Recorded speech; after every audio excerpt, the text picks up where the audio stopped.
आशुतोष शशांक शेखर चंद्रमौली चिदंबरा कोटि कोटि प्रणाम शंभु कोटि नमन दिगंबरा। हर हर महादेव। ओम नमः शिवाय। आप सभी को सावन मास की हार्दिक शुभकामनाएं। आप सभी पर भगवान भोलेनाथ की कृपा सदा सर्वदा बनी रहे।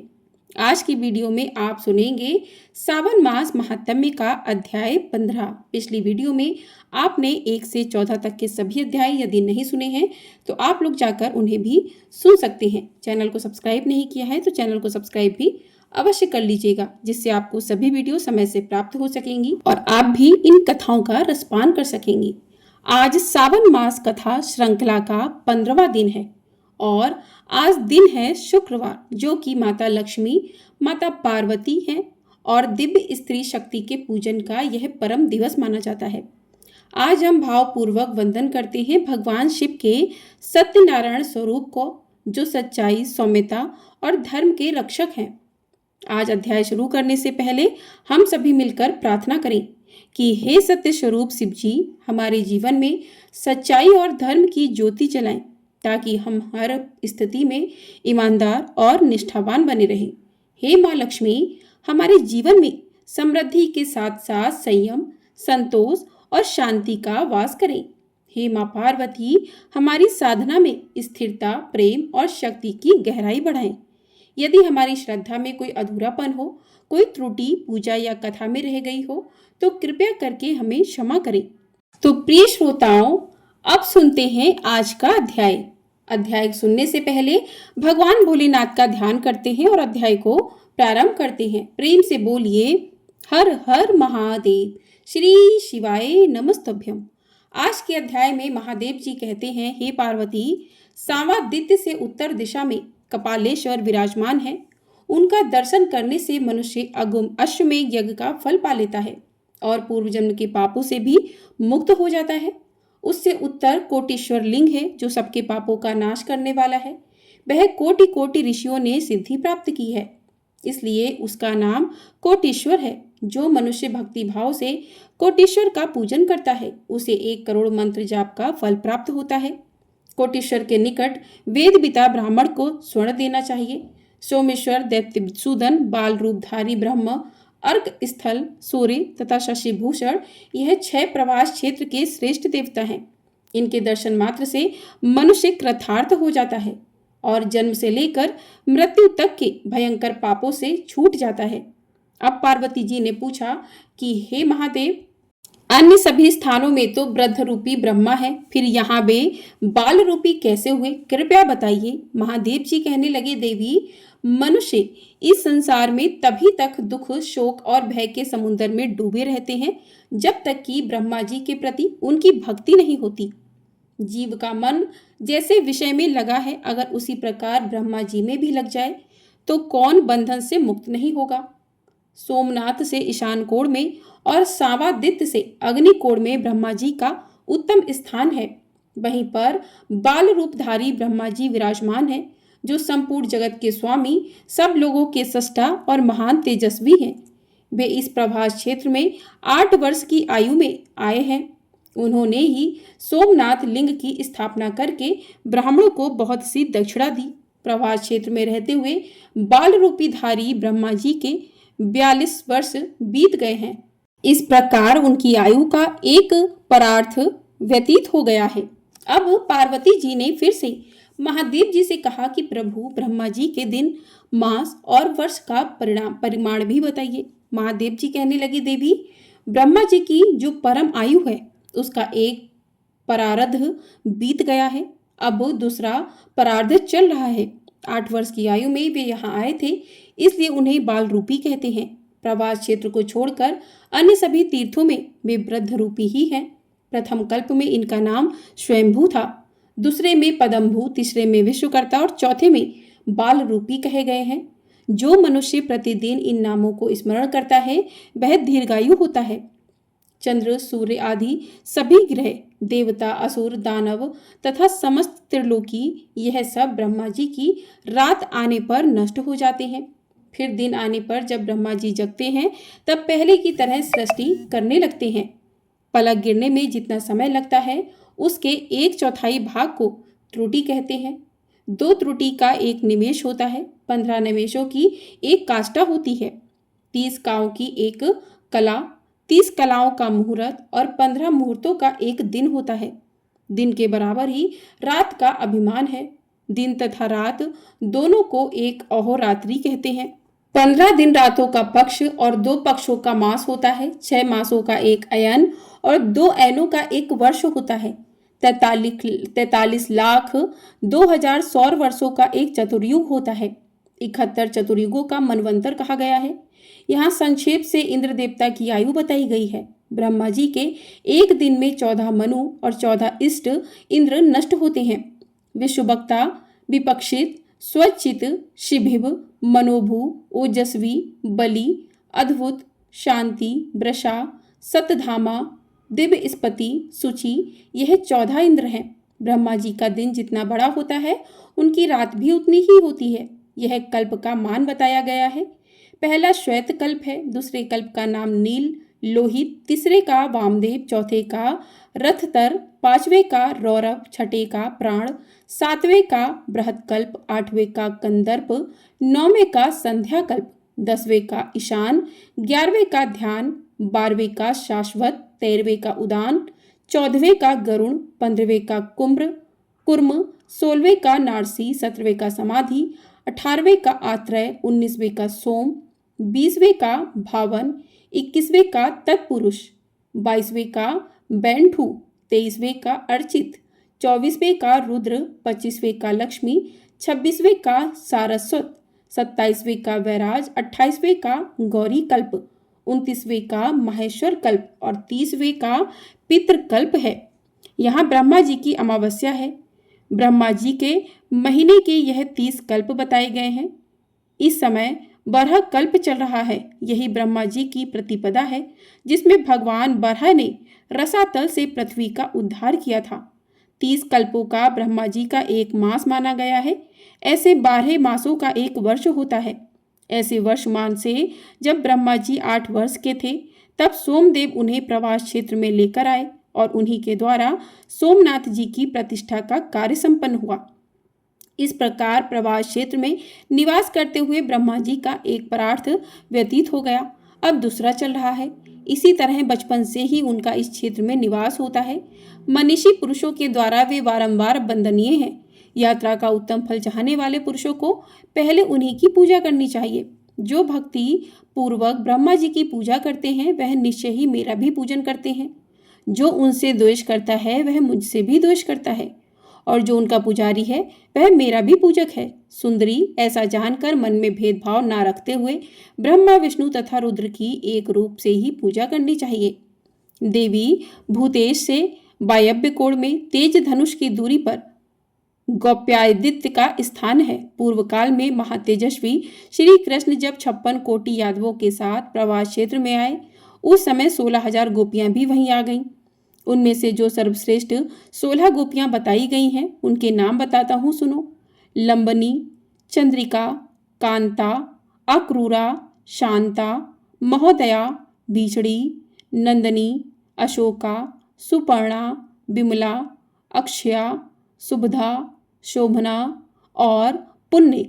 यह हंस अर्थात श्री कृष्ण चंद्र की कलाएं मानी गई हैं। परमात्मा श्री कृष्ण ही हंस हैं और उनकी ही यह शक्तियां हैं।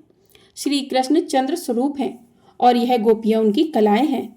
उपयुक्त 15 कलाओं के सिवा मालिनी उनकी 16वीं कला है। जो मनुष्य इस प्रकार जानता है उसे वैष्णव जानना चाहिए। उन 16,000 गोपियों ने भगवान श्री कृष्ण की आज्ञा लेकर उस क्षेत्र में निवास करने वाले नारद आदि मुनियों के सहयोग से विधि पूर्वक भगवान सूर्य की स्थापना की और नाना प्रकार के दान दिए।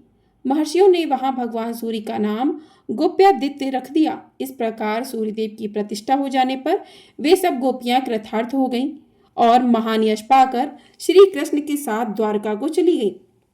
प्रवास क्षेत्र में गोपियों द्वारा स्थापित जो गोपियादित्य है उसका दर्शन मात्र करके मनुष्य दुख शोक से मुक्त हो जाता है। जो मनुष्य माघ मास की सप्तमी को उपवास करके गोप्यादित्य की पूजा करता है वह अपने पितरों को 7 बार तृप्त कर लेता है। वह अपने सभी रोगों का नाश करता है और दुष्ट चेष्टा परायण दुष्ट शत्रुओं को भी जीत लेता है। सप्तमी को तेल का स्पर्श ना करें, नीले रंग के वस्त्र न पहने, आंवला लगाकर स्नान न करें और कहीं किसी के साथ विवाद भी ना करें।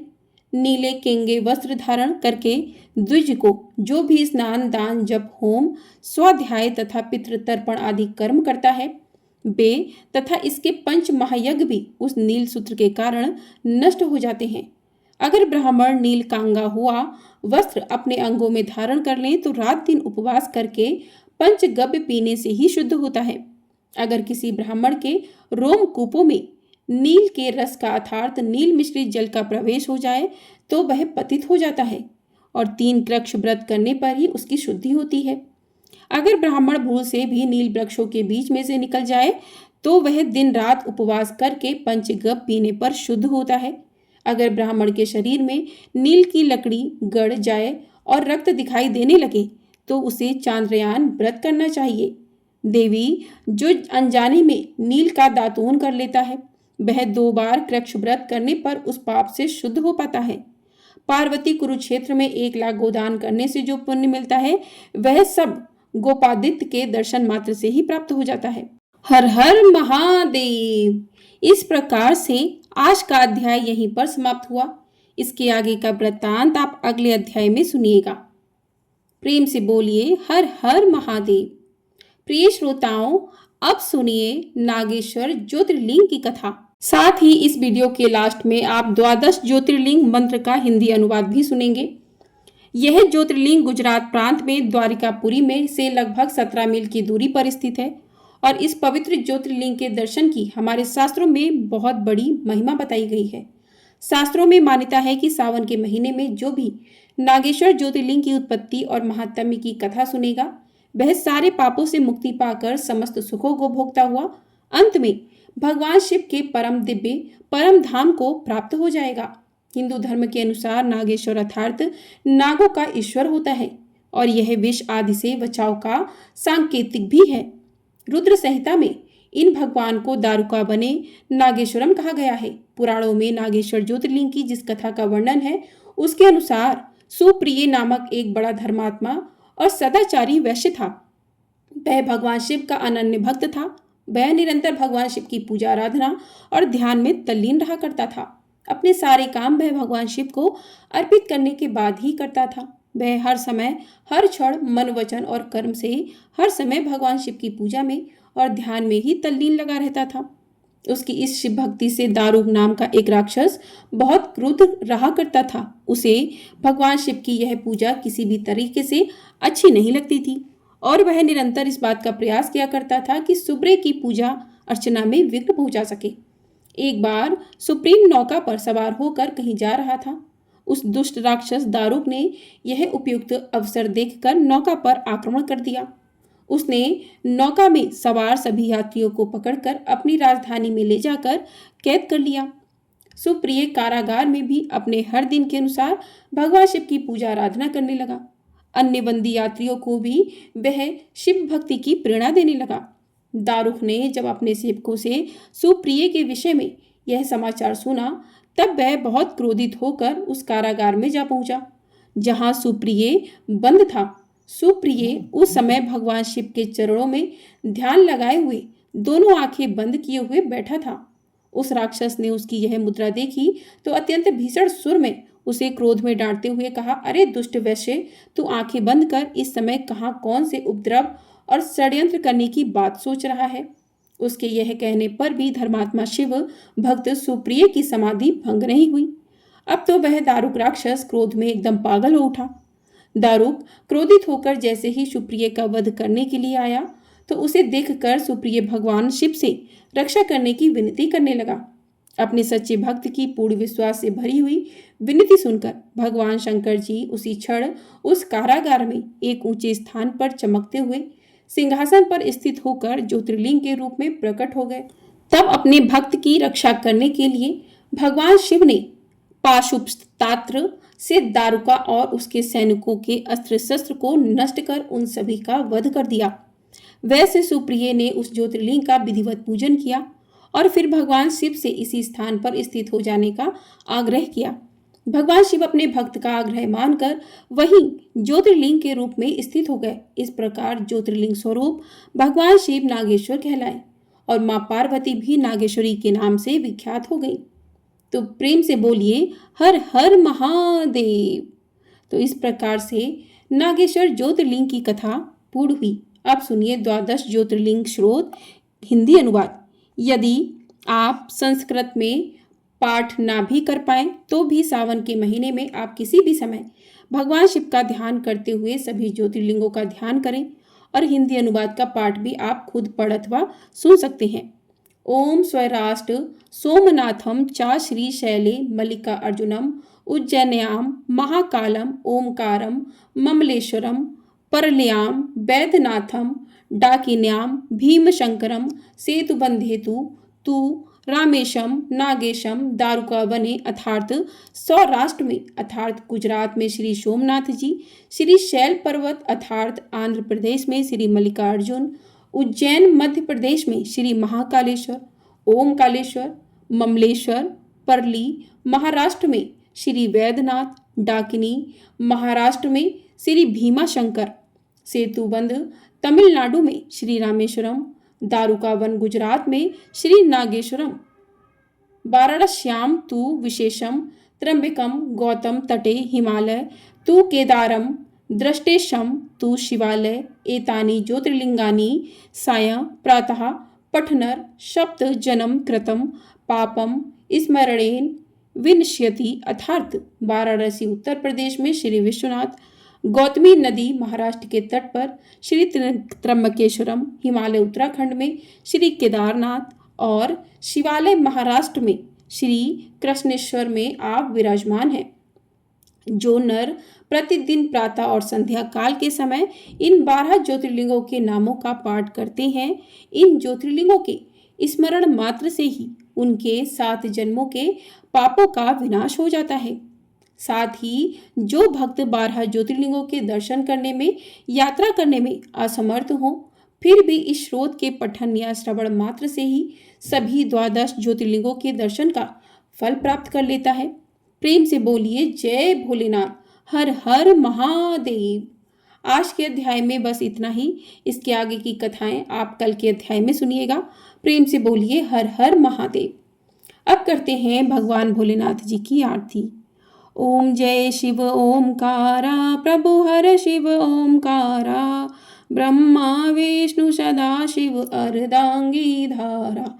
ओम जय शिव ओमकारा एकानन चतुरानन पंचानन राजे हंसानन गरुड़ासन वृषवाहन साजे।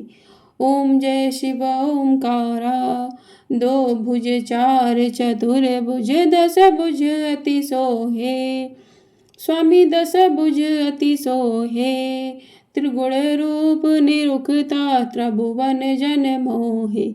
ओम जय शिव ओमकारा अक्षमाला बनमाला मुंडमाला धारी स्वामी मुंडमाला धारी चंदन मृग मग सोहे भाले शशिधारी। ओम जय शिव ओमकारा श्वेतांबर पीतांबर बागंबर अंगे स्वामी अंबर अंगे सनकादिक भूतादिक ब्रह्मादिक संगे। ओम जय शिव ओमकारा करके मध्य कमंडलु चक्र त्रिशूल धरता जग हरता जग भरता जग पालन करता। ओम जय शिव ओमकारा ब्रह्मा विष्णु सदा शिव जानत अभिवेका प्रणवाक्षर के मध्य ये तीनों एका। ओम जय शिव ओमकारा काशी में विश्वनाथ विराजत नंदनी ब्रह्मचारी नित उठ भोग लगावत महिमाति भारी। ओम जय शिव ओमकार। त्रिगुण शिव जी की आरती जो कोई नर गावे, स्वामी जो कोई नर गावे, कहत शिवानंद स्वामी सुख संपत्ति पावे। ओम जय शिव ओमकारा, ओम जय शिव ओमकारा, प्रभु हर शिव ओमकारा, ब्रह्मा विष्णु सदा शिव अर्धांगी धारा। ओम जय शिव ओमकारा। हर हर महादेव। श्री शिवाय नमस्तुभ्यम। ओम नमः शिवाय। तो इस प्रकार से आज की कथाएं और भोलेनाथ की आरती पूर्ण हुई। आपको वीडियो पसंद आई हो, वीडियो को लाइक कर दीजिएगा। चैनल पर नए हैं तो चैनल को भी सब्सक्राइब कर लीजिएगा। आपको हमारे चैनल पर सावन मास की कथाएं प्रतिदिन इसी प्रकार से सुनाई जा रही हैं। तो इन कथाओं को सुनने के लिए चैनल को सब्सक्राइब करें और वीडियो पसंद आए तो वीडियो को लाइक भी अवश्य कर दिया कीजिएगा। आपको हमारे चैनल पर नाग पंचमी कब की है, हरियाली तीज कब है, इसकी जानकारी भी दी जाएगी। तो ढेर सारा अपना प्यार ज़रूर दीजिएगा और कमेंट बॉक्स में हर हर महादेव अवश्य लिखिएगा। महादेव हम सभी भक्तों की सभी मनोकामनाओं को पूरा करें। हर हर महादेव। ओम नमः शिवाय।